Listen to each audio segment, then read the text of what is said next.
batunaki baze ngulu lisusu te me baze moto tonga topotoli ya zela mukie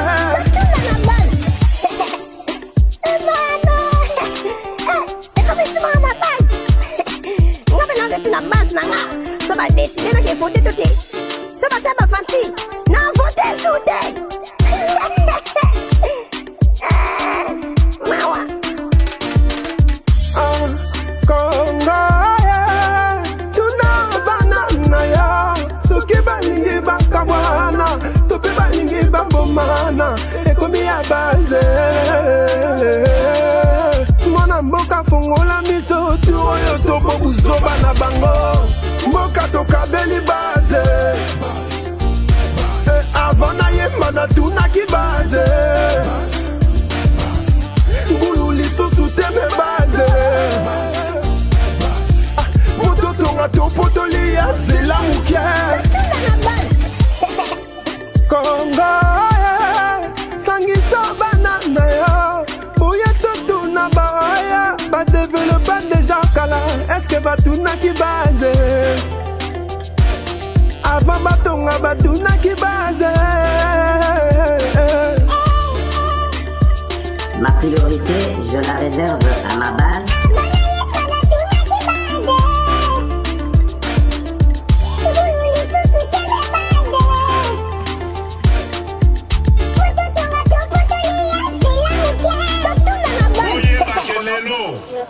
Ndeko Jean-Pierre Bemba, Ndeko Vital Kamere, Ndeko Martin Fayoulou, Ndeko Freddy Matungulu, Ndeko Moïse Katumbi, Ndeko Adolphe Muzito, Ndeko Félix Tshisekedi, Basalibe famille bo moto akokabola biso te eloko tosali awa lelo na mi. Voilà. Bonjour, bonsoir bandeko na bisika bozwami na poko ya lelo. Tozali ndenge mon meseni na biso chaque poko atukomi kosolola poto mekampe kosolola makambo na mboka na biso. Lelo nako boyebi ke na muzweli bino déjà invité boza komona wana papa maître Wilson azali mopayate na kati na bino.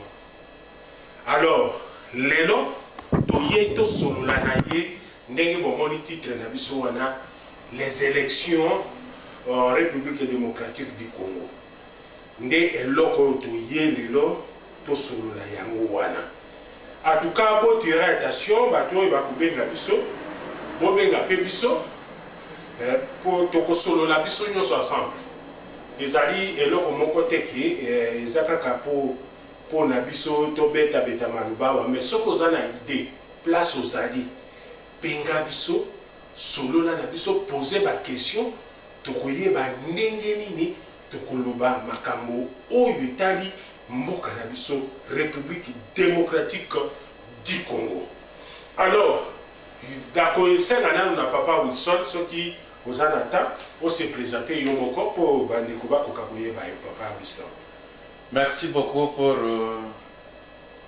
l'opportunité de nous présenter à Zahir TV pour toujours contribuer à l'évolution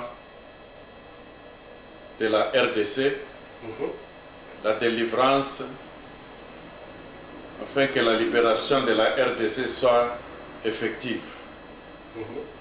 Je me nomme Wilson Kimpanga. Je suis chercheur et analyste. Merci. Voilà, merci. Tout le monde déjà, maman Anne-Marie Koussou, Nakati à Londres, à côté déjà, Mbote, le sac aussi Kozali. Donc, les lots Ozali, na solo awa na Cape Town. Il y a des posoto, les cas na makambo auto solo, les lots, na oyeb sabino ke, Tozana Matanga. Bana à Cape Town, Tozana Matanga, na Ndekonabiso, voilà, papier là, je crois, na quelque part, awa, peut-être les alliés des organisations dans papier là quelque part awa. Bon voilà. tozana ndeko na biso Freddy Ngimbi Nkusi. Freddy Ngimbi Nkusi akufaki le 1er décembre 2018 oyo. Alors na ndenge ebembe ezalaki na morgue ti lelo lobi samedi le 15 décembre 2018 nde tokokende kokunda ndeko na biso Freddy Ngimbi Nkusi. Alors poto leka lisusu na bosani te parce que toza na makambo ebele, toza pe na babox oyo toza nango toye nango na kati ya Afrique du Sud. Bandeko na ngai bobanga te, bobenga biso tokosala tokoya kotiela bino babox et puis eza nango facile, mais tokosenga kaka na batu boluka bozwa banini ba internet moko ya bien. À partir ya ba internet ya bien okomona ke okoenjoy ba chaîne nyonso ya mokili mobimba eza na kati. Alors na kati ya ba chaîne wana Zaire TVP pardon, excusez-moi, Zaire TVP eza na kati. Alors loko Zaire TV eza na kati tokosenga na bino surtout bandeko ya Cape Town de makambo nyonso ezali près benga kaka na ba numéro bozomona ezolekana wana oyo aza na Angola benga oyo aza na Cape Town ba numéro ezolekana se wana na kasi bozomona ngo. Donc ezali eloko moko ya kubanga te, eza nango cher te, mais tosala ngo na ndenge na biso ba Congolais contrat ya inani kaka. Alors bandeko nazali suko rappeler na bino ndenge papa Wilson aye lelo ke Zaire TV eye awa na Cape Town, c'est-à-dire station ya télévision ya Zaire TV ekomi awa na Cape Town. Yo place oza na message ya ko s'adresser na peuple congolais, ou bien message ya bana ya Nzambe yaka, ou bien olingo sa la promotion na yo yaka tozali wana tokosalela yo makambo nyonso oyo yo okozala nango besoin. Voilà. Papa Wilson nakalisi ba communiquer na biso esili na ndenge wana Papa Wilson. Yeah. Papa Wilson tozomona makambo ezoleka na kati ya mboka na biso Congo. Est-ce que pepa na biso ekomi on dirait te Congo eza na malédiction bien likambo nini? Parce que ba élection esali makambo ete na mboka moko na mokili na désordre ya boye. Lelo tokomi à peu près 8 jours etikali pour la élection. Est-ce que osomona élection ya ndenge boye na mokili? Papa Wilson, parole est à vous. Merci beaucoup pour la parole. Je voulais seulement signaler à nos auditeurs que nous allons aller. Vous pouvez poser la question dans n'importe quelle langue. La langue du Congo, bien sûr. Tokoloba na Lingala, na Swahili, soki olingi na Chiluba, tokende, mais soki tokokite, tokokika kosenga yo traduire na langue mususu oyo ekoti koleka facilement. Ouais. Élection, bien sûr, c'est-à-dire kende thème tokosola lelo. Nous allons aller un peu très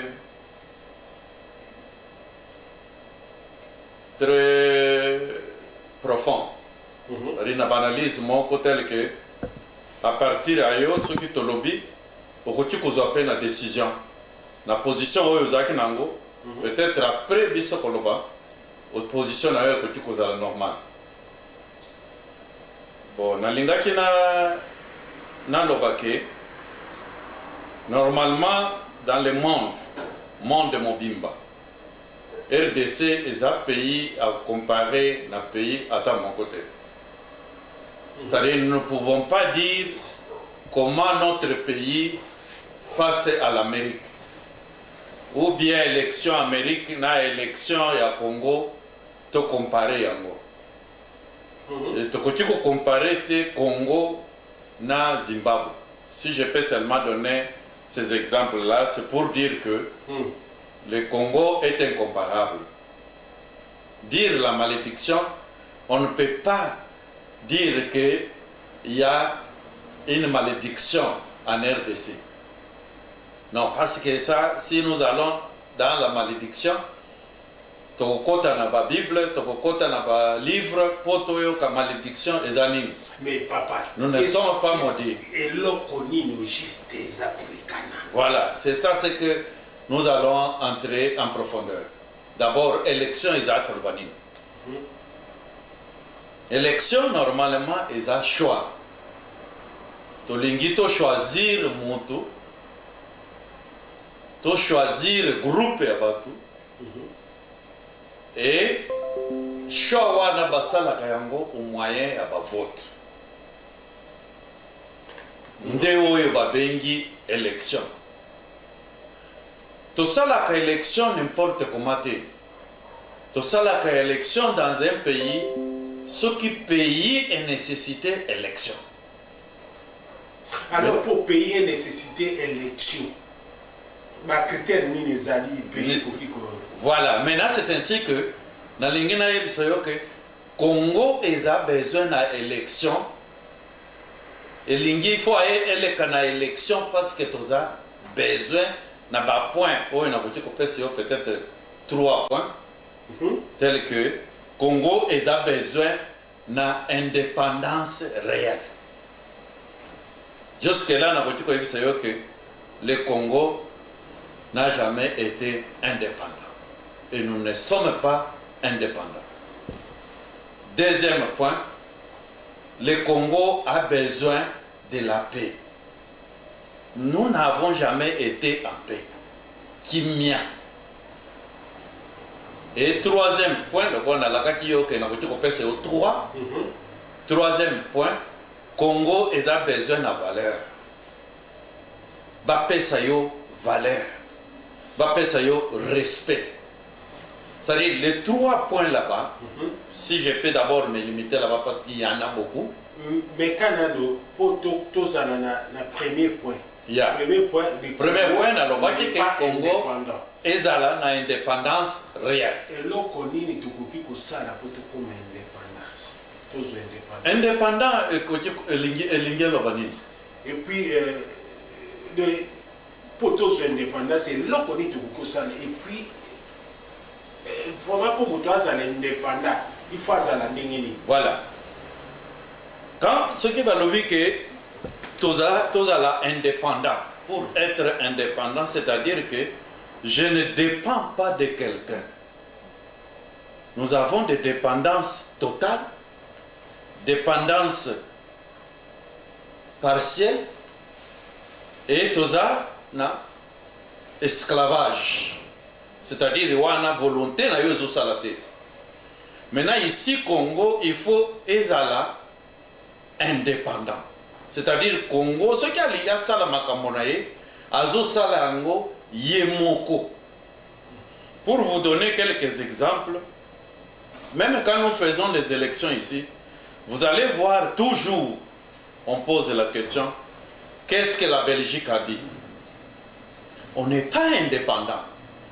Si la Belgique n'a pas parlé, nous n'allons plus manger. Si la Belgique n'a pas parlé, on ne va plus aller à l'école. Même en cours de route, vous voyez, on dit non, comment, qu'est-ce que les Américains ont dit? Maintenant, si nous demandons les Américains ont dit, c'est-à-dire nous dépendons des Américains. D'où nous ne sommes pas indépendants. Voilà un peu les 2 points-là, peuvent vous montrer à quel niveau le Congo n'est pas indépendant. C'est-à-dire, si nous voulons faire quelque chose, ce que tu lingi to sala est loco, to sali yango biso moko, to décider biso moko. S'il y a par exemple un visiteur a koyana décision na biso wana, a ko influencer yango te, peut-être a ko proposer biso que est-ce que boko tiko sala pe boy, a proposer to ko tiko zoyango ou bien to ko tiko boyango. Voilà le système d'indépendance. Alors, pour tout le canal, on a le canal, on a étape, la question, on a posé sur côté parce que Maman moko a posé une question, maman Élisée Mbobo a posé une question moko. Mais avant tout les kawana, toza koyebisa na bino bandeko. Soki bozo landa biso, alors oyo ya kotunga kosala intervention de numéro na biso ya WhatsApp ezali. Numéro ya WhatsApp ezali 044 789 588 791. Alors bokomo na ngo ezawana na nini na couleur ya jaune wana bokomo na numéro na biso ezali wana. Soki olingi kokota na kati ya makambo tozo solola benga biso ozali frais. Bon papa, maman moko ayebisa ngai, maman Élisée Mbobo alobi boye. Alobi le Congo n'était pas colonisé. Apesi ba critère. Alobi tala na kati ya mokili mobimba. De Belgique ezalaki ka on dirait supervisé. Pays nyonso ekoki kokota na Congo ndenge elingi. C'est-à-dire tozalaki colonisé te. Mais qu'est-ce qui s'est fait que tokoma colonisé? Bien, merci beaucoup pour la question de maman Bombo. C'est-à-dire que l'histoire est vaste. Ce que tu as na indépendance, colonisation, après colonisation, nous avons d'abord dit qu'on peut commencer à partir de l'esclavage. L'esclavagisme. Comment l'esclavagisme a commencé? Comment les Congolais ont déjà quelque part autre qui na volonté na bango te. Bazwa bango, babenga yango esclavage. Après esclavage, ndenge nini to koma na ba relation na ba belge ba koma ba loba non belge ancien colonie na biso. A kota ndenge nini. Alors après wana ba lobi ba pesi bino après colonisation, indépendance, état libre, tout ça, et to koma na 60 indépendance. Histoire wana ezamulai. Pour dire à maman Bombo pour la réponse est que tokozala ba session mususu. Tokuti kolobela Congo et banda ndenge nini. Tokoma place tokomi ndenge nini. Et système oyo epana biso ezalaki tel que peut-être l'air tokota en profondeur na makambo na biso ya lelo, peut-être maman a posé encore plus de lumière, éclaircissement pour ayebake indépendance et comment nini na makambo na biso ezalaki nini. Voilà, alors ndeko tozine de komoko azobenga à partir de France, ndeko wana Congo d'ailleurs, papa Diko. Papa, du solo ni no meme biso ou bien du Cameroun no Diko kota na masolo na biso oyo. Ngai na wuti Kinshasa papa Jean-Marie. Okay. Nakendaki na sali une semaine na Kinshasa. Na ye. Bona moni pendenge émission bandi masolo nde bozo solo na papa. Papa pazolo ba malamu, mais na moni eza un peu lent. Pour accélérer la situation tout solo la makambo ya élection. Et là les personnes à l'ina loba. Donc on a très attaché le roi bataillon sur la élection. Là on a commis à Kinshasa. Et là les personnes prennent kinga ville ezalaki à l'élection té. Donc on dit maté que élection ezala. Donc pour quitter Kinshasa na mutu na ngana yebi que élection ezala té.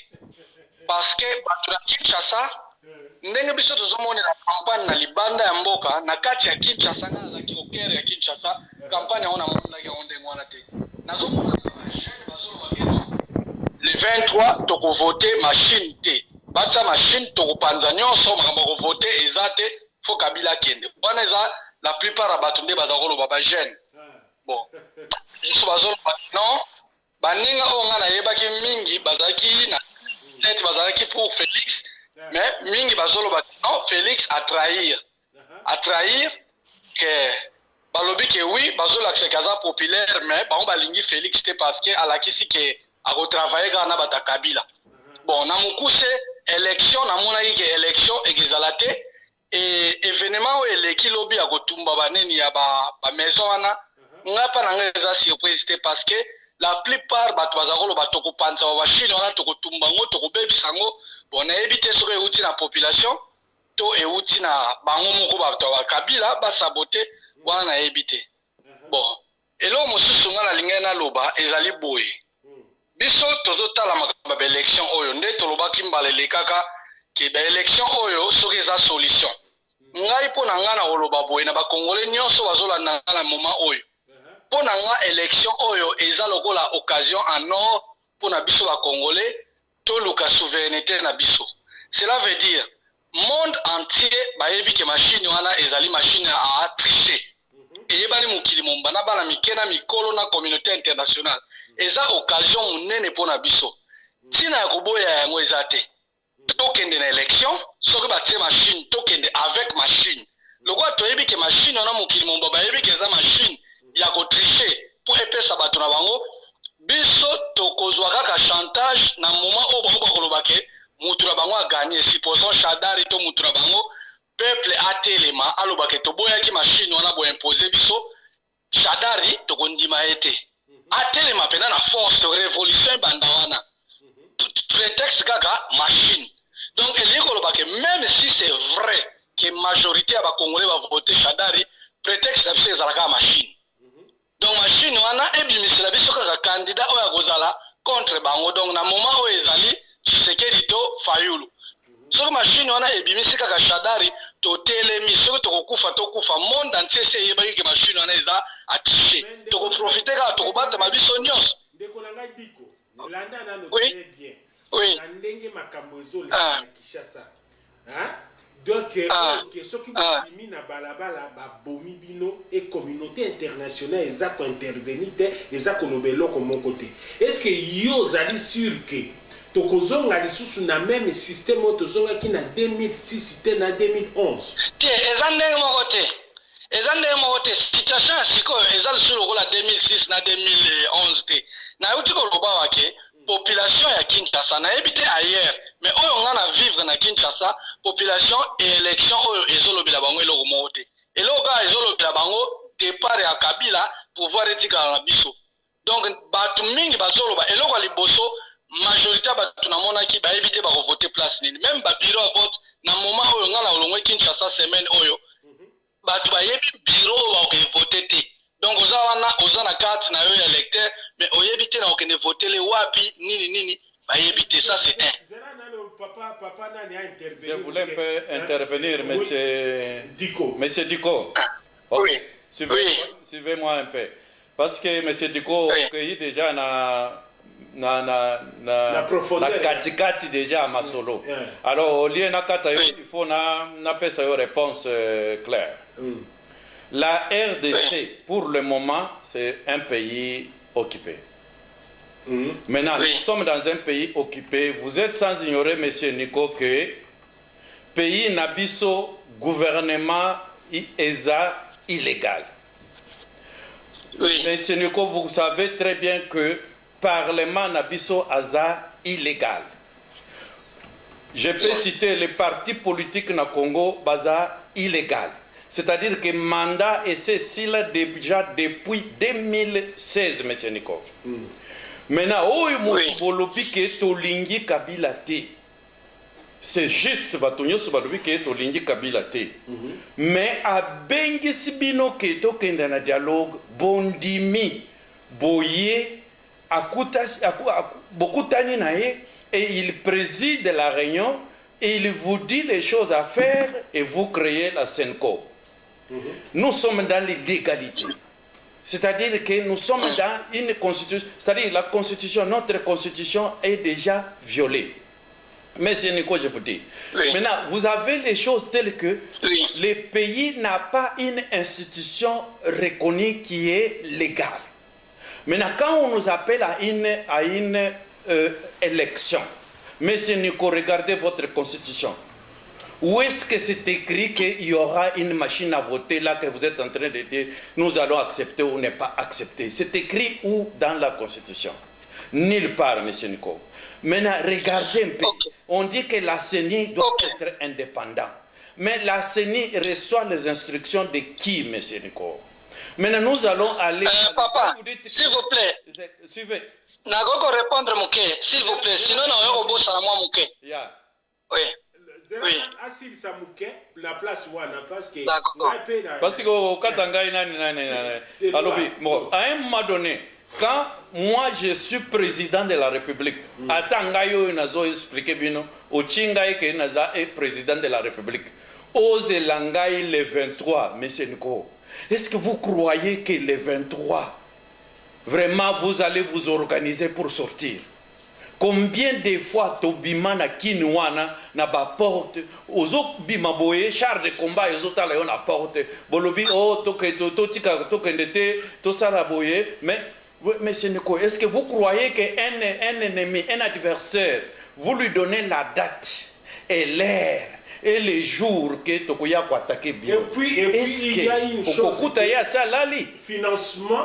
Financement, bango ba qui va financer le Rwanda. Voilà. Et puis, la communauté internationale était Togoya Kolobana Simake, la communauté internationale Botana. Parce que bango ba tu va financer wana, Papa Nico.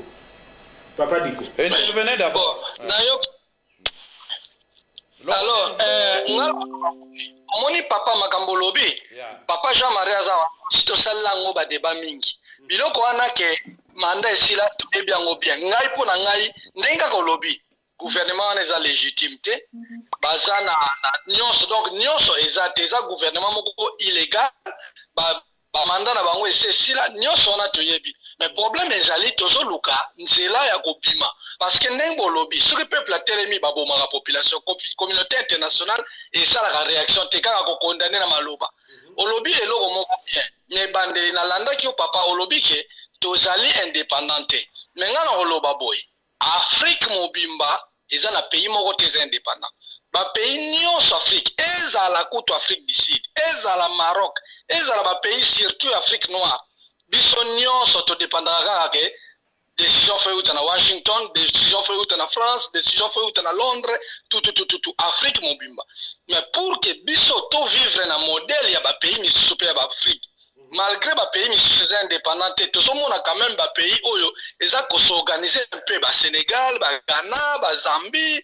eza ba pays malgré ba za indépendant mais baza ko s'organiser biso pe to ko s'organiser bien que tozali dépendant baza ko diriger biso to ko s'organiser na moment oyo problème ya nene oyo biso tozanango ezali tolongola bato baza na pouvoir ba ndenge bolobi po soki ebimi babomaka bango ngana siko kolongola bato yango oyo baza na pouvoir est-ce que vraiment na makanisi na biso tokoki olongola bango à partir élection parce qu'ils ont déjà platé bakolongwa na élection te kasi yango nazoloba ngai mpo na ngai na ebandeli nazalaki déjà koloba ke baélection wana etali ngai te ngai mpo na ngai ezalaki population da bato oyo mpenza baza na mwa makasi omoni na senga ki eloko moko na wana pesa eloko na lina senga sikoyo soki boko permettre nga avant le 23 donc na kolongwa lelo ti tokoma le 23 ata na weekend bosala jour moko ke tosala émission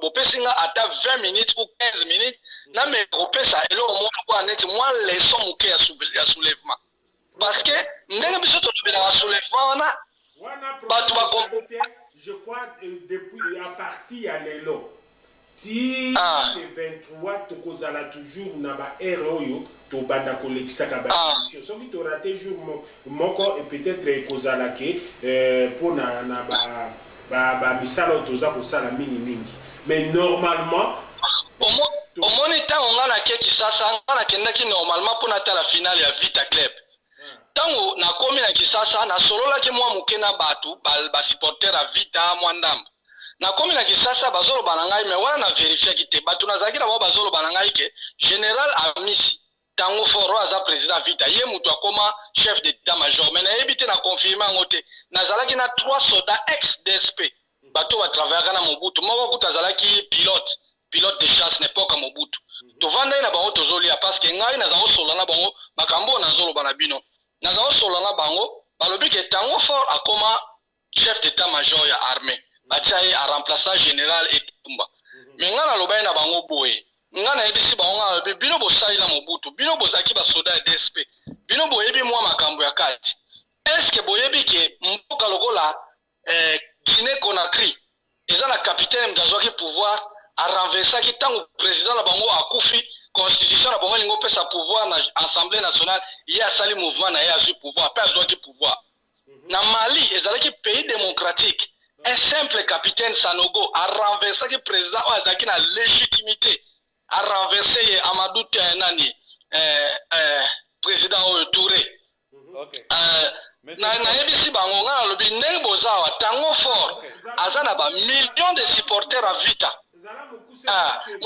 Bon na elona nina loba boye mutu lokola tango fort aza président Vita aza en dehors ya ki militaire aza na population oyo soutenaka ye parce que aza président Vita aza mutu oyo soki penza ba opposant baza mayele mutu bakoki ko consultaka en secret ye wana akoki kosala mouvement oui toujours na ba face misatu.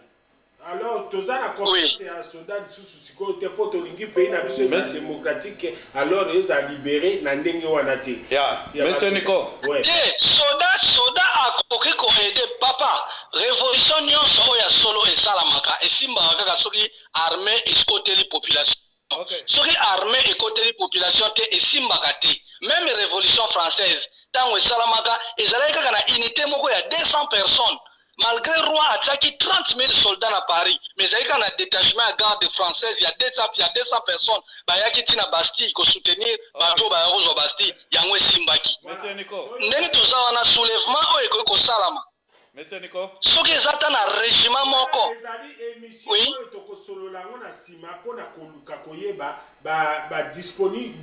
OK. Monsieur Nico, merci beaucoup pour l'appel. OK, merci. Donnez-moi une minute. OK, merci beaucoup. Donnez-moi une minute là, vous coupez déjà. Donnez-moi une minute. OK. Monsieur Nico, c'est-à-dire que oui. sur la terre ici, nous avons introduit notre conversation que le Congo c'est un pays incomparable. Tokotiko comparer Congo na pays mususuté. Nous avons des réalités indépendante qui ne peut pas être comparable avec d'autres pays. Maintenant, je voulais vous dire ceci.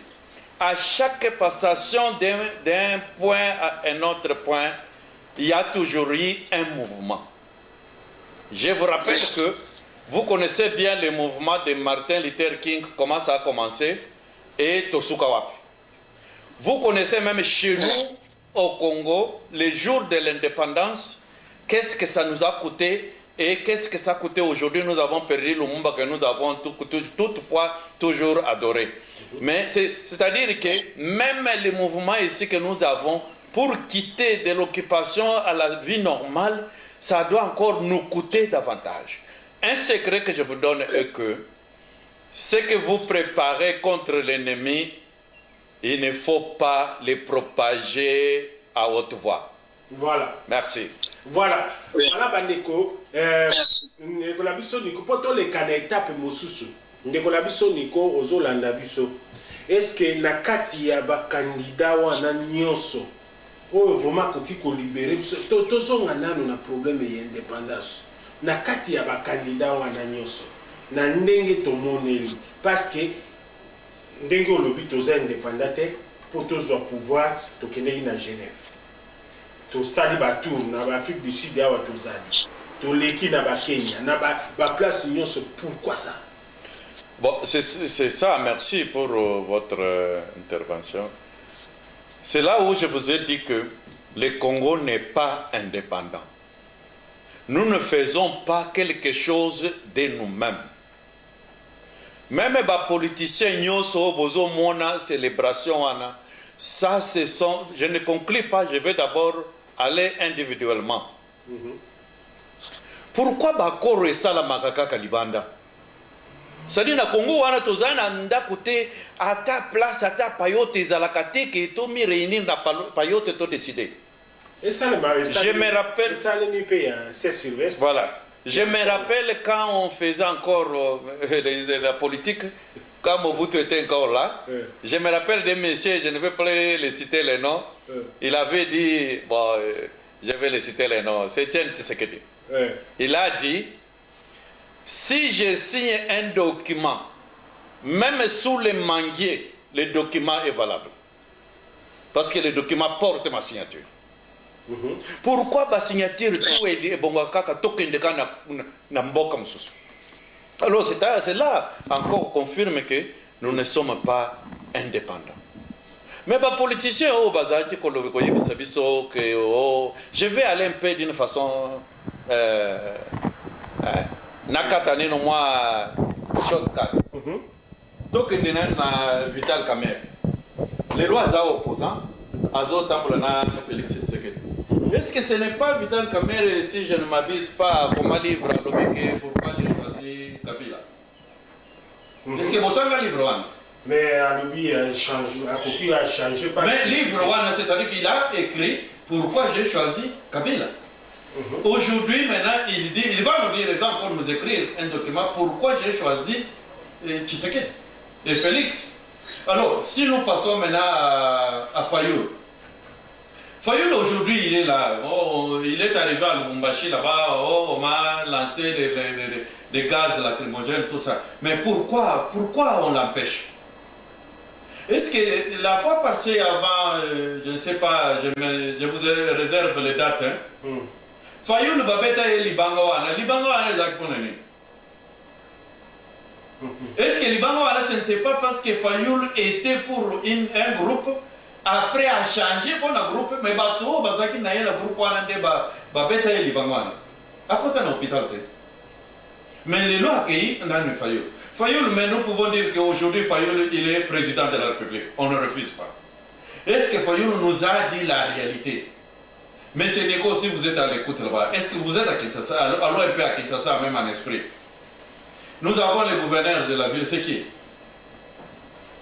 Les gouverneurs de la ville, c'est qui? C'est là connecté, papa, c'est là que là connecté, Hollanda très bien, Balanda yo très bien, Namakambo Yuzoli Kanapo, tout ça de Sunani. Bon, allons-y, papa. Oui, nous sommes avec Fayoul. Nous pouvons dire aujourd'hui. Fayoul, oui? La Goloba? Oui.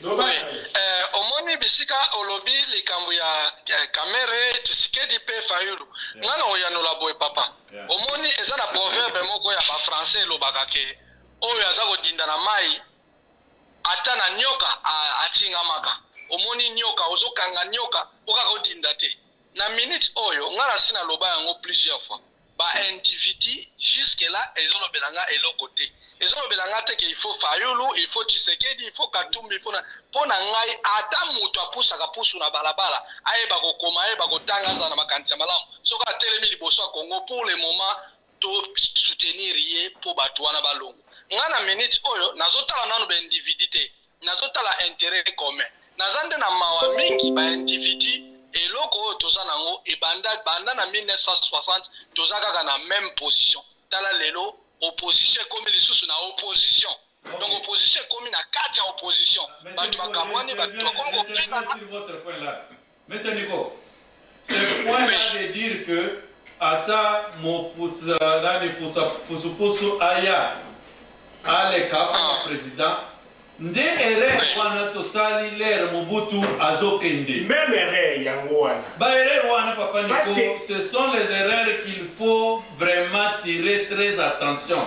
Même si on l'a nazala papa Nico, il ne faut pas dire oh nyoso bakomemela ngai na kolia parce que bakomemela au poison.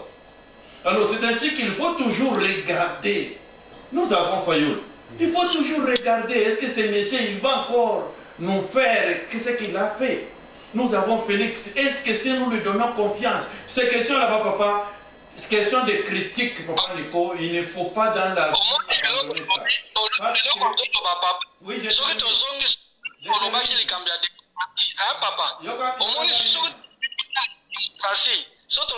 la démocratie, parce que yo papa ozoloba oza intellectuel oza ko réfléchir oza kotala musika oza kotala ba intérêt oza kotala ba désavantage ngai pe na tangi nazotala ba désavantage mais surtout tolobi to kota la population majorité population majorité eza kaka oyo baza na Kinshasa Lubumbashi te bato baza mingi na kati ya bazone rurale bato oyo baza batangi mingi te bato oyo baza okoya asalaka bilanga na ye olakisi ye t-shirt oyebisi eke te soki ovote mutu oyo bilangano oyo nzala esila okokóma na biloko fele mutu wana akovote mutu wana ozolanda ngai donc mutu bato oyo baza facile a manipuler na mwa campagne moke oye napesa kaka exemple ke lelo Shadari campagne na ye ezosalama na mbongo ya leta mbongo ezobima na kesi ya leta ezofutere ba avion ezomeme na coin donc soki alobi asala campagne akokosala yango 10 fois plus makasi ke oyo bamisusu bazosala na bambongo oyo eza limité. Cela veut dire que bango bakokota tina kati ya bavillage mama moko asalaka na bilanga oyebisi eke te soki ovote mutu oyo okonyokoma so na bilanga te okoma boye omona mama wana ake vote mutu wana omona mama wana or soki tolobi totala ndenge wana démocratie okomona ke ntango mosusu vision oyo yo oza nango vision oyo baintellectuel baza nango yango te oyo bato oyo baza na classe ya se yango moni na ntango ya kala awa na France ezalaki kaka bato oyo bazalaki kobenga bango bato classe bourgeoisie bapeuple aza kovote te kala ntango bato bayebena kokoma te kotanga te baza kolinga te peuple normal avote bato baza kovote kaka Papa Diko classe nini yo suggéré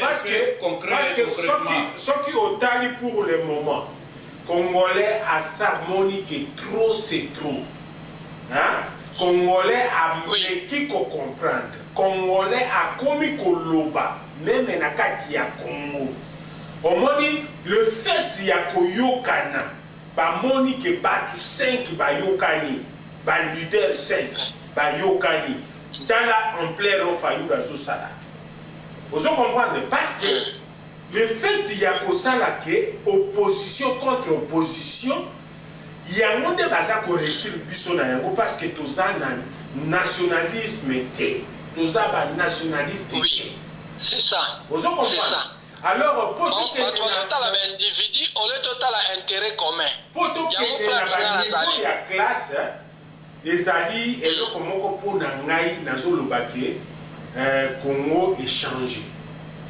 c'est-à-dire Congolais a komi ko comprendre pona nini pona pasi oyo ba politicien bazo boma bazo sala balabala kutu ezali ti madame na ngai pe oti Kinshasa yo oti Kinshasa madame alobi ke même respiration yo tango ozo respirer mon pepe ozo sentir poussière voilà avec ozo sentir poussière ozo sentir solo mabe tala na niveau wana hein pour sentir que bato oyo baza na gouvernement bazali bato tokoki kokende na bango élection te parce que bazali ba congolais te pour na ngai place vraiment na tie point voilà. J'interviens un peu, monsieur Nico. Je ne sais pas parce que peut-être si les autres personnes veulent aussi intervenir, nous avons monopolisé la parole.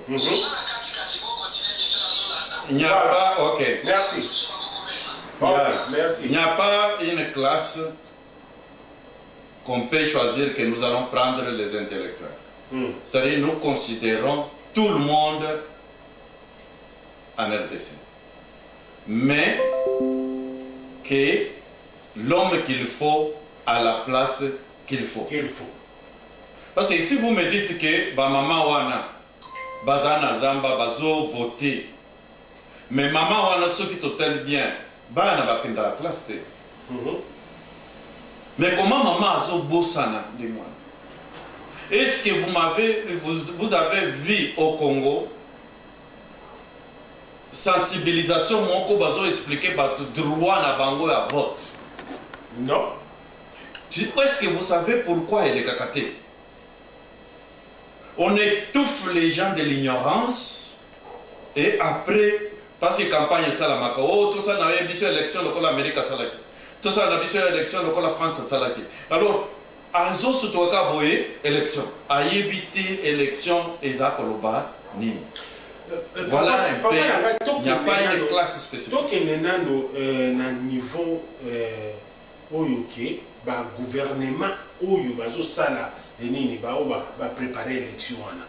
Parce que na pays nyonso ya monde, il y a toujours aide. Il y a des pays étrangers comme la communauté internationale, comme ONU, il y a toujours pour nous aider. Mais comment expliquer que Batouana Baboy aide? Balobi Bazana Mona Bango. Et comment jusqu'à présent, il y a des Kamwani Namite. Bureau n'a pas même nombre, il y a des bureaux, il y a des communes de mon côté.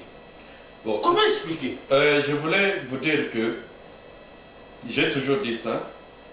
Tout ce qui se fait est stratégique. Dans les gouvernements, au Parlement, dans les partis politiques, tout ce qui se fait est stratégique.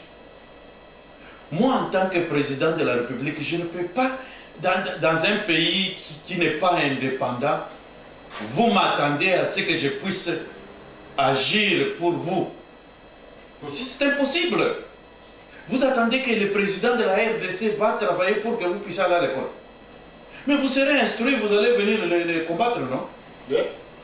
Mais le problème, l'objectif sera, c'est-à-dire que vous laissez dans l'ignorance et vous allez seulement vous surprendre, comme ça vous êtes déjà coincé. Regardez, vous avez dit premier mandat. Mais si vous comptez depuis la mort de Mouzé jusqu'à présent, nous avons combien d'années? Plus de 19 ans. Et c'est combien de mandats? Si vous avez votre mandat de 5 ans. Mais c'est à peu près 3, 4 mandats. Mais vous dites que nous avons... non, il n'y aura pas le troisième mandat, le troisième... Mais on a déjà dépassé le troisième mandat.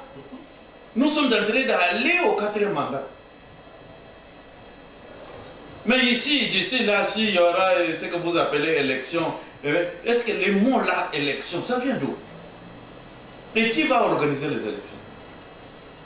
En Afrique, quand j'organise les élections dans des situations où on se retrouve, c'est pour que je puisse remporter.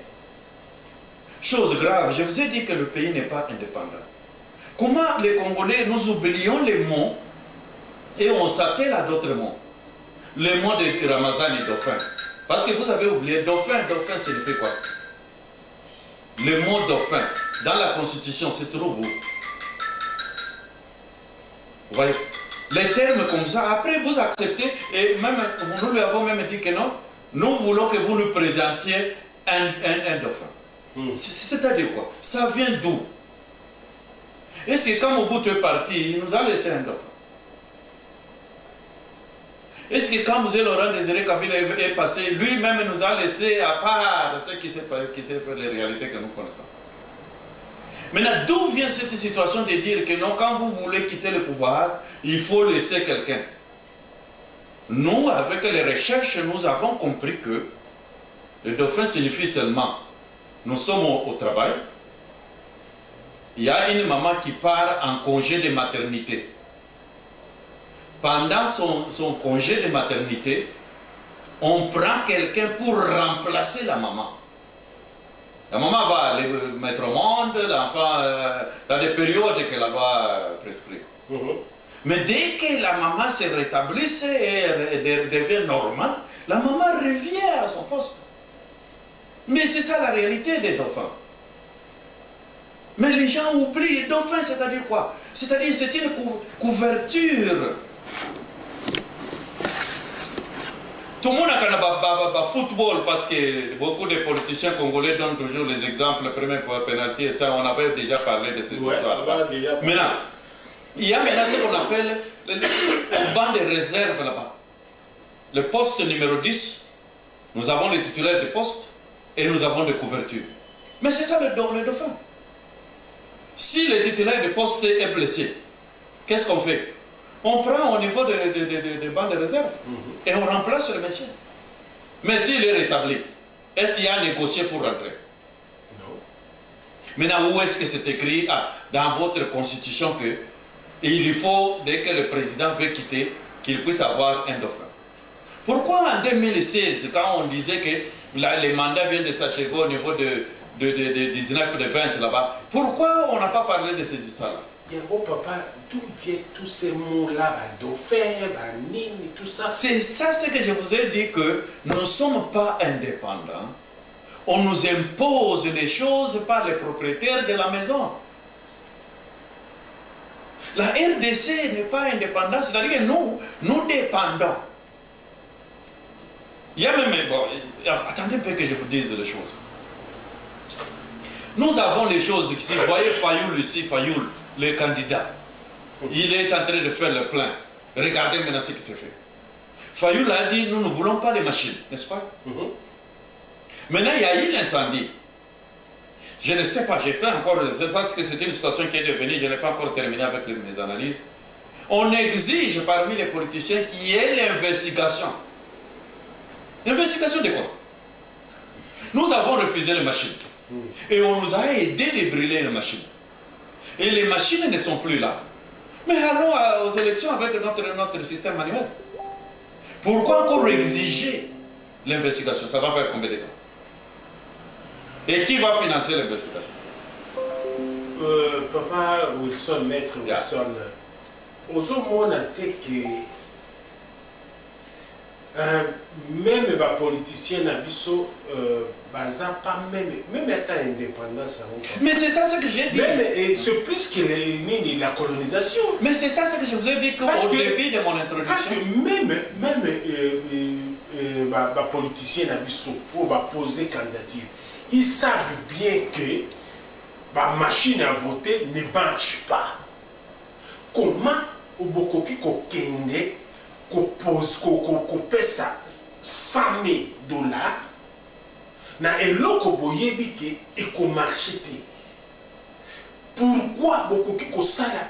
C'est comme déjà aux autres en intérêt à football boyebi ke ba gagner 5-0. Joueur ni no bien équipe ni na ko linga aye ba l'avance ke ba ko gagner 5-0. C'est là. Voilà, merci beaucoup pour... Vous me rappelez encore des choses parce que maintenant ici nous sommes entrés, jusque là notre concept de l'indépendance. Nous parlons des élections. Ouais. On ne parle pas des élections pour dire que ça sera comment, on va commencer à quelle heure. Ici nous analysons, nous entrons en profondeur pour éventrer, voir qu'est-ce qui se cache là-bas. Les mal de nos politiciens, d'abord, ils sont légaux. Ils sont illégaux. Parce qu'ils ont été agréés par un gouvernement qui était illégal. Ils ont été agréés par un parlement illégal. Nous aussi, ils sont illégaux. C'est de la logique. Ce n'est pas compliqué, c'est une logique. Si tu as été agréé par... Vous rappelez, où vraiment est touché dans le fond, il y a cœur, que tout ce qu'ils font là, bazar illégal. C'est illégal. Même les élections, c'est illégal. Même l'histoire des dauphins, c'est illégal. Mais je ne sais pas si nous comprenons ce que nous sommes en train de faire. Même quand on se dit, même Fayoul là-bas, quand il est en train de partir pour les élections, c'est illégal. Le grand problème avec nos politiciens est que ils ne disent jamais la vérité à la population. Maintenant, quand on est complice, on est coupable avec le titulaire de l'infraction. Si tu ne nous dis pas que, non, écoutez, là où je pars, je vais seulement accomplir une tâche, je vois que ça n'ira pas. Et c'est-à-dire que ce qu'on est en train de faire est illégal. Mais c'est maintenant à la population, par la population, nous devons tous raisonner pour voir, dans les cas extrêmes, qu'est-ce qu'il faut faire. Voilà, Bandeko, ndenge bozolanda biso ezali question oyo tokoki se poser. Est-ce que élection wana ezali légal?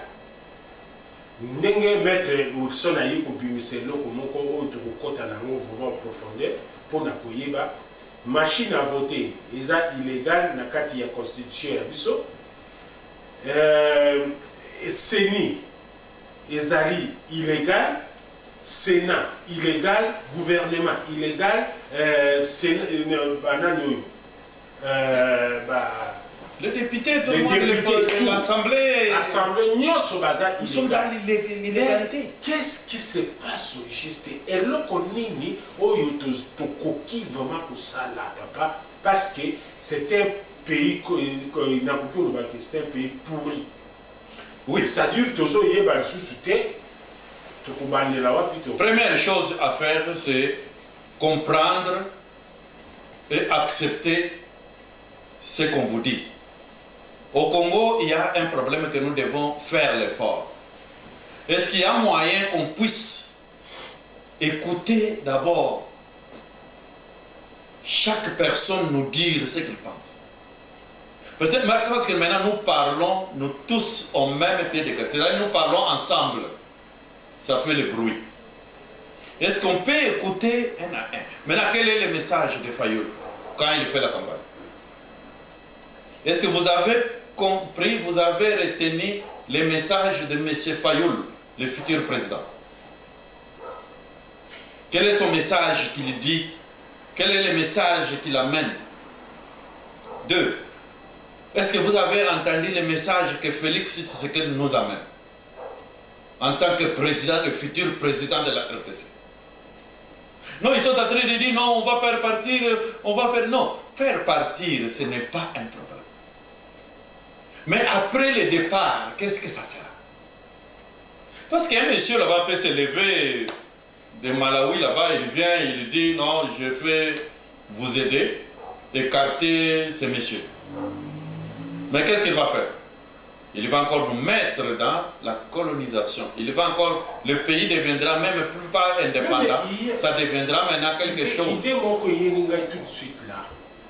Même avec les élections au Salawana, est-ce que monité même un Congolais à l'équipe, il y aura toujours la dictature à imposer parce que et qu'on a un ordre mon côté, na assemblée mon côté, réunion mon côté, au fond du bureau congolais que nous étions envahis par des étrangers. Alors pour le moment, to fan d'abisso nyoso, to solo là, to luka compromis mon côté, luka ba valeur, to ça va valer d'abisso et puis to luka ndenge nini to koki otambusa mboka d'abisso. Mais c'est ça ce que je dis. Parce que ceux qui va gagner l'élection pour prendre un katioti, ceux qui va gagner l'élection et que les lois Félix Tshisekedi a gagné. Mon risque zaliwana parce que Aozala il y a mon pouvoir suprême. Azui ba militaire ba question de na balabala. La fois passée Félix a eu Sakabiso. Oh yakobima na balabala to kokuta na ngana yi. Alors, c'est ça. Et la même parole. Quand il sera président de la République, qui l'autre est là, Jean-Pierre Bemba, il a dit ça. Tant Azaraki vice-président. Alors, il y a comme un balabala. Voilà, c'est ça ce que je suis en train de vous dire que d'abord, quand vous voulez élire le président le 23 ici, c'est pour aller où? Le président que vous allez élire, qu'il soit congolais ou bon, un vrai Congolais. Mais il va entrer dans mon mandat. Parce que je suis dans le 3e mandat, c'est la 3e année maintenant de mon 3e mandat. Maintenant, il va canceller mon mandat. Ça, c'est la guerre. Parce que le président est en fonction, en train de travailler, en train de signer. Il signe les documents jusqu'à le 22. Or, c'était en 2016 qui avait eu fin de deuxième mandat, si c'était possible en comptant bien. Alors maintenant, vous votez quelqu'un, vous voulez voter quelqu'un au moment où l'autre mandat est en voie. Est-ce qu'on comprend ce qu'on est en train de faire? Maintenant, quand on va élire ce président-là, c'est pourquoi vous verrez que vous allez élire un président congolais, mais il n'est pas président. Il est un président fantôme. Est-ce que vous avez déjà entendu un président fantôme? Non. Un fantôme, vous n'avez jamais entendu parler d'un fantôme? Oh, déjà, un fantôme, c'est-à-dire quand vous allez peut-être au village, c'est là où vous allez comprendre un fantôme. Fantôme, c'est-à-dire quand vous venez, vous allez voir l'image comme une personne. Mais quand vous vous approchez petit à petit, vous voyez pouf. Le col à mon peuple, mon col l'équipe, oh, à Bongi déjà. Qu'est-ce qui s'est fait? On t'a qui nous a. Oh, le mot du fantôme, le mot du fantôme. Avant de vous expliquer. Alors c'est ainsi que vous êtes président, mais vous n'êtes pas réellement président. Là on dit, vous êtes président fantôme. Papa Wilson, d'après vous, le bassin la ligne exactement. Parce que tous on dirait tous en il y a 4000. Voilà, dans les normalement, il y a toujours pas les 4000 sans porte. Ça, ce n'est pas la loi. Jamais une personne ne peut rester dans les 4000 sans porte. Il y a toujours une porte. C'est pourquoi même vous, les gens qui partez à l'église, vous dites... Il y a toujours, on dit, si une porte se ferme, une autre porte va s'ouvrir. C'est ainsi que la RDC n'est pas dans les 4000 sans porte. Il y a une porte. C'est-à-dire quoi? Est-ce que, première chose d'abord à faire, est-ce que nous pouvons d'abord demander à tous les politiciens de s'asseoir? Abandonner la politique. Qui va organiser? Non, c'est la population qui recommande aux choses, qui recommande aux politiciens de démissionner. Oui, papa, mais nani a organisé Yango? Non, les gens, écoutez, les gens sont là. Je suis en train d'aller. Je vous donne d'abord les propositions que vous m'avez demandées. Et comme ça, la mandé. Tout ce qui va démissionner. Tout ce qui a démissionné, c'est pour démissionner. Ndengini va comment va politicien. Si vous avez les lois aux décisions, au côté déjà, voilà, au communes. Alors, c'est ainsi que, en RDC, on répond les faits par les faits.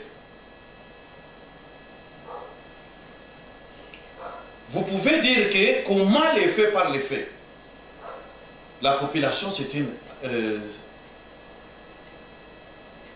une bombe à retardement. Il suffit simplement que la population s'organise. C'est dans une semaine et tout est déclenché. Maintenant, qu'est-ce dit la population? Les gens que nous avons comme les politiciens nous amènent les messages dans nos partis. Non, il ne faut pas faire ça, il ne faut pas... Or, les messages là, à l'intérieur, il y a quelque chose qui se cache. Parce que nous avons vu ça depuis 2006. Nous prenons le cas de Jean Berben. 2006, il avait tout, le pouvoir en main. Il entre là-bas, les politiques. Là, lui, il avait même l'armée. Il rentre là-bas, il dit, oh, j'acceptais l'inacceptable. Il est allé en prison, il est sorti, il n'a jamais expliqué quel a été l'inacceptable. Mais la population est restée.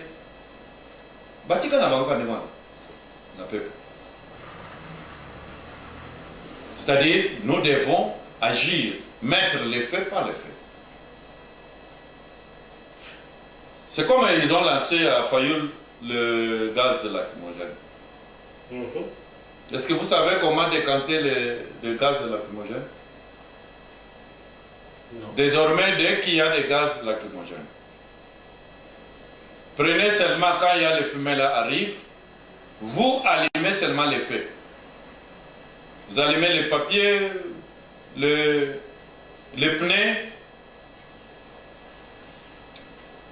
Botumbi yango. Milinga wana o ekobima na ba fumée wana ekobima wana. Les gaz ne vous attaquera jamais. Ce sont des méthodes. Voilà, bandeko bozo yoka, o batu mingi bazo proposer ko kende na soulèvement populaire. Les alliés truc moko malgré tout le bien en public que ce qui va boire bino gaz lacrymogène. Bo payisa kaka moto, piné, papier, ntété, alors on nyonso Et quoi absorber en Ce qui milingawani mati, gaz y n'aura rien. Vous ne serez pas. De deux. C'est-à-dire que c'est un sacrifice. Nous n'avons pas les armes. Vous avez la tête, vous utilisez la tête. Nous avons le Molotov. Est-ce que vous savez que le Molotov, c'est l'arme qui avait gagné la guerre pendant la guerre mondiale? Vous savez qu'avec les chars de combat, Molotov a fait rage.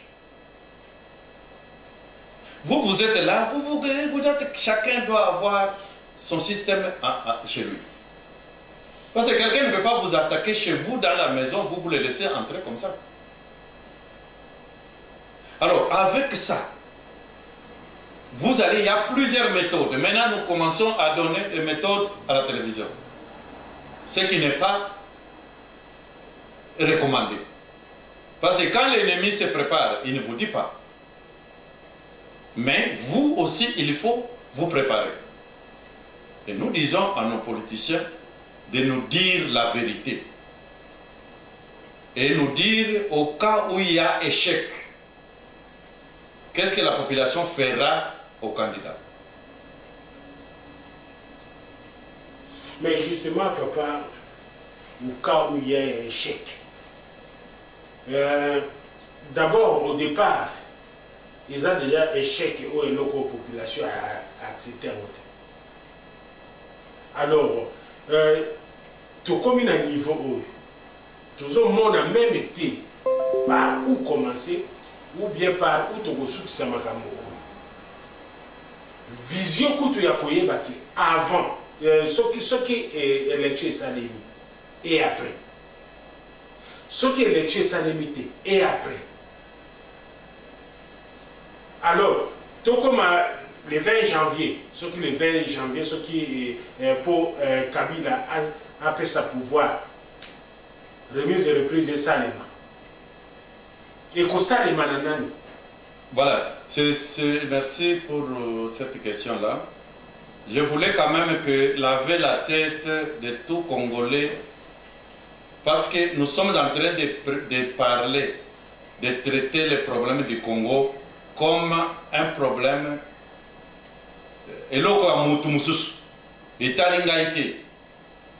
c'est-à-dire que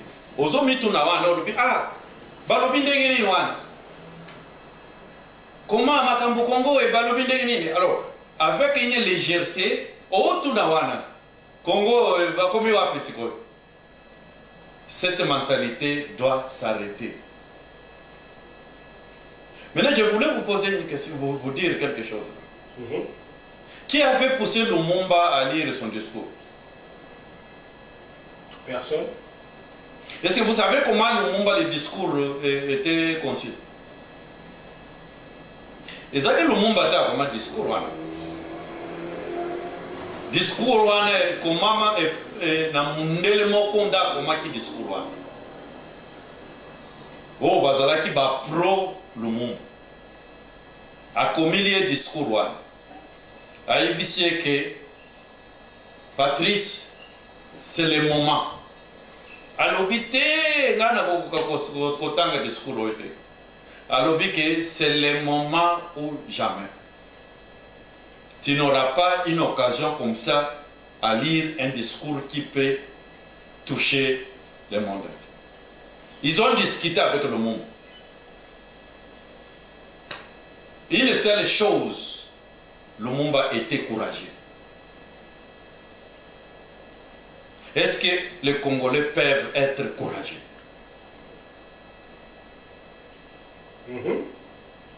Le courage. Il a pris le courage, il a eu son discours. Si les gens ont vu seulement les papiers, regardez même, lisez même quand les Français que Lumumba est en train de parler depuis 1960 jusqu'à aujourd'hui. Vous voyez que les Français là, même aujourd'hui, c'est encore comme un dictionnaire. Nous demandons au peuple congolais d'être courageux. Le courage peut nous amener très loin. Et Lumumba lit le discours. Vous-même, vous suivez, vous connaissez maintenant, à partir des discours, les gens ont commencé maintenant à crier « Oh, Lumumba ». Aujourd'hui, vous dites « Lumumba héros ».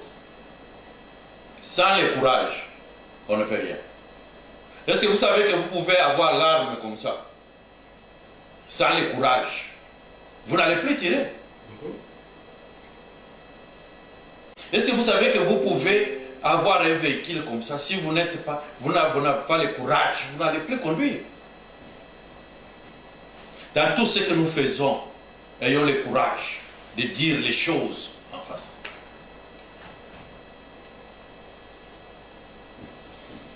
Voilà, bandeko balandi, ndenge bolandi biso na poko ya lelo, na kanisi to komi déjà musika po na kolukake. To le misabino na situation to lobi lelo te. Voilà to kedeki makambo ya élection po to kokakoyeba exactement est-ce que ça élection ou bien zani. Mais conclusion na mon papa parce que to ngi to koma na presque na suka émission na biso.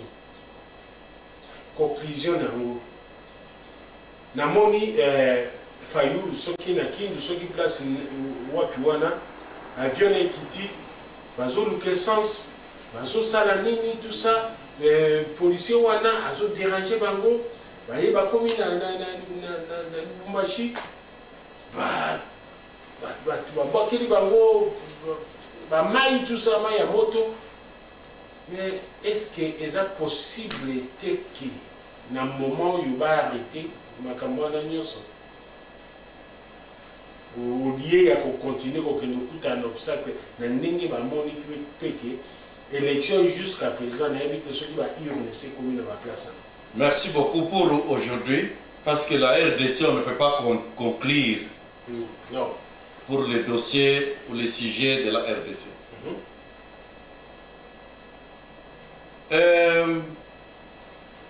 Où est-ce que Lumumba avait fait la campagne pour les élections? Est-ce que Lumumba a passé par l'élection? Non, pour qu'il lise son discours. Non, non. Il avait fait la sensibilisation partout au Congo? Non. Mais les discours, les gens avaient des postes radio là, en brousse. C'est là où ils suivaient ce que Lumumba disait. Et ça, il en plaît. Si Fayulu, même si, parce que Fayulu ne peut pas terminer la RDC dans un mois, c'est un mensonge. Il peut se tenir que... Il savait que... Il sait. C'est pourquoi je vous ai dit que tout ce qui s'est fait est stratégique. Pour conclure, est-ce que Félix ne sait pas qu'il peut se tenir sur un point avec son meeting, prononcer un discours et la RDC est libérée, sans élection? Est-ce que Fayulu ne peut pas prendre le podium là où on ne devait pas aller à Kivu, Bandaka? Non, non, non, non. Prendre quelque part. Il peut être même à Katakonkom. Il prend son discours. Il prononce le discours libération en RDC. Est-ce que vous pouvez leur dire comme ça? Ce n'est pas synonyme de dire lorsque vous allez arriver jusqu'à Chikapa, lorsque vous allez arriver jusqu'à Kabongo, c'est à partir de là que vous allez satisfaire et avoir des voix. Non. La voix, c'est la parole et le courage de dire les choses vraies. Vous leur dites, pendant les jours qui restent ici, que nous n'avons pas besoin que vous arriviez à Kasenga. Nous avons besoin que vous puissiez vous tenir quelque part.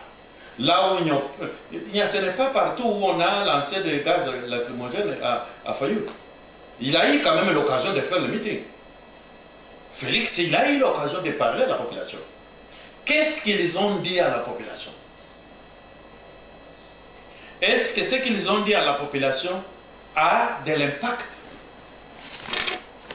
Lumumba avait prononcé un discours sur un papier. d'aider. Avec ça, ça sera la libération. Voilà. Tokatina pour le moment, tokotana na mwa publicité muke pour tokoka ko yeba. Nde tozongeli mwa ta muke parce que tosukisa eloko na biso ndenge ekozala. Vraiment.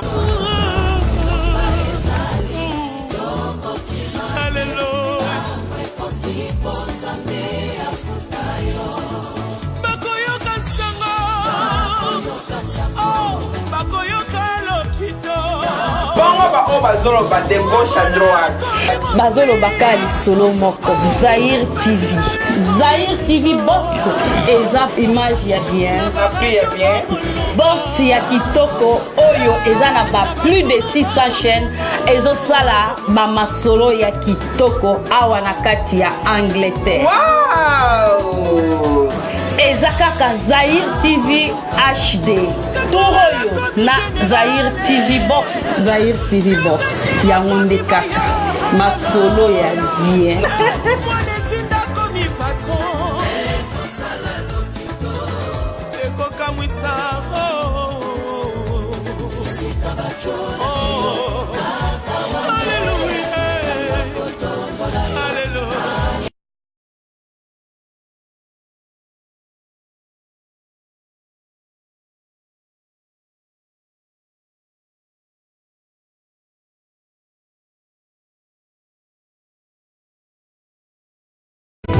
All live like kings and queens. My country is a boss, it's on its own league. So let's hit the runway. Yep, that Congo runway. One fist in the air like we're all born this way.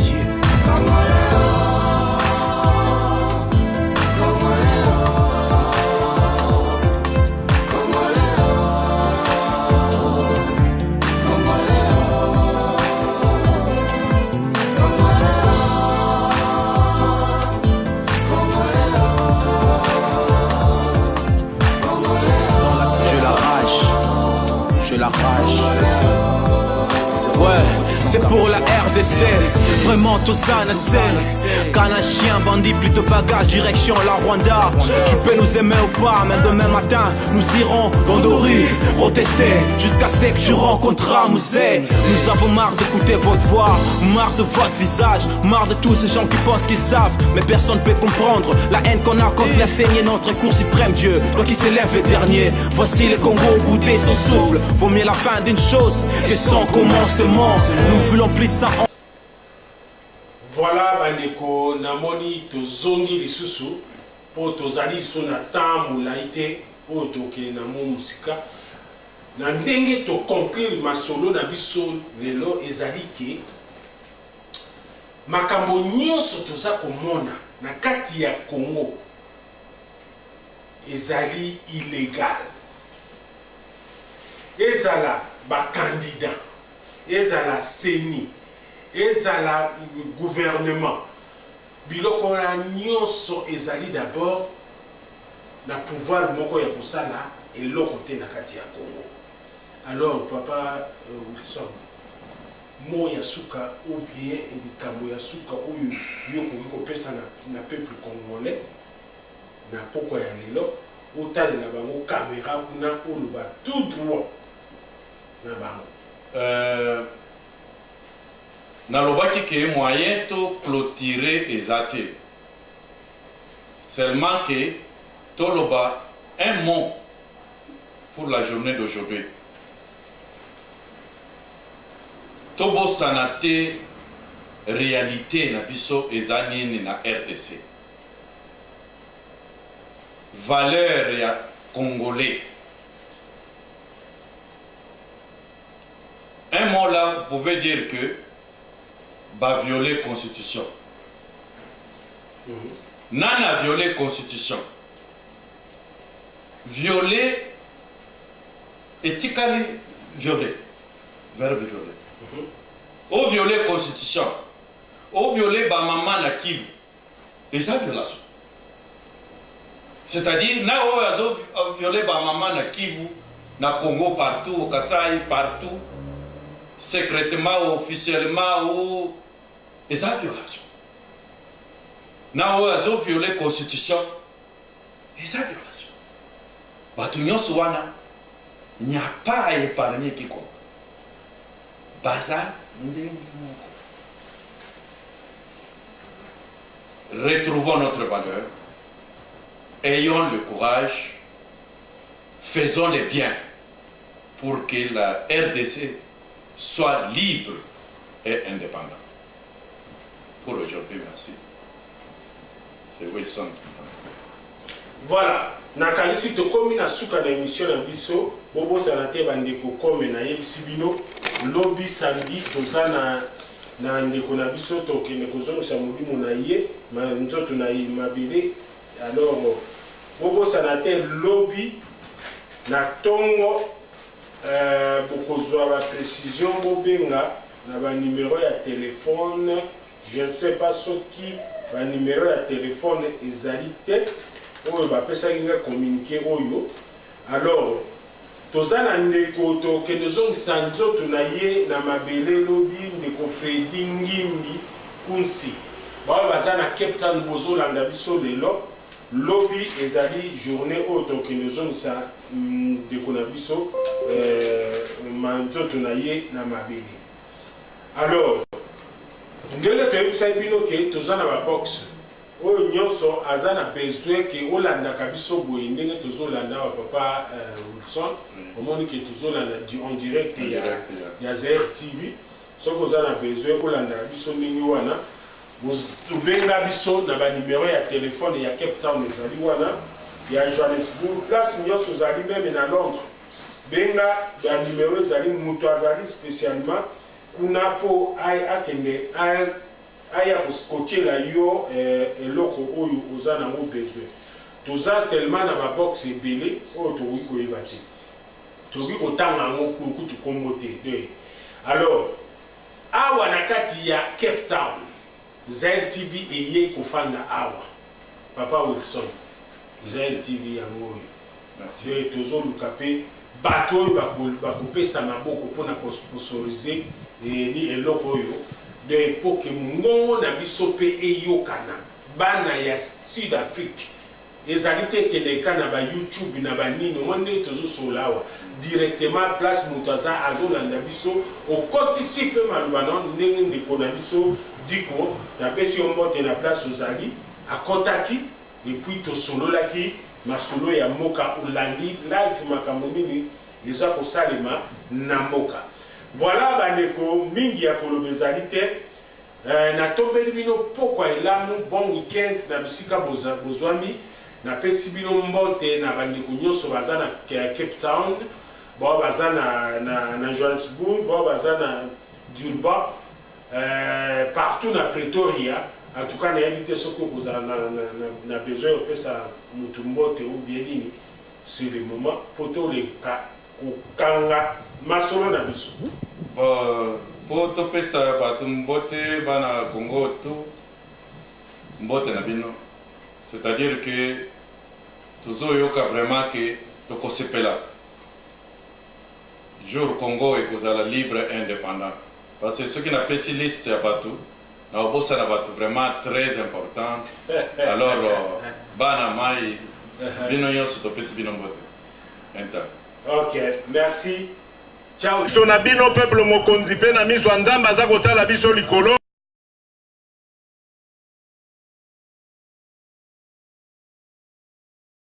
Oyo akotrahir peuple kombo na ye likama. Bino moko mutu bokozwela ye sikoyo mokano.